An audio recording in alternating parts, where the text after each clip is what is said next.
Syederalun Nono bocah inspiratif yang menjadi juara sempoa dunia di ajang International Abacus World Competition 2022 disebut menolak hadiah mobil dari PT Astra International.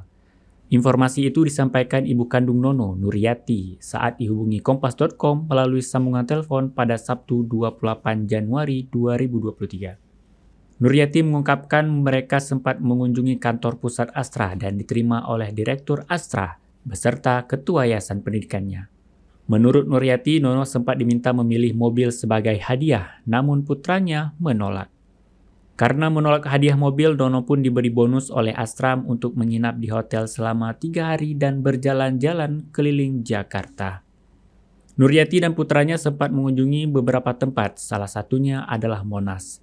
Sebelumnya, sang ibu juga mengungkapkan bahwa Nono sempat menolak hadiah laptop dari Menteri Pendidikan, yaitu Nadiem Makarim. Nono lebih memilih mendapatkan beasiswa daripada menerima laptop dari sang menteri. Setelah menghadiri sejumlah undangan di Jakarta dan bertemu dengan Menteri Nadiem, Nuryati mengaku dia dan Nono akan kembali ke Kupang pada Senin 30 Januari 2023 pagi.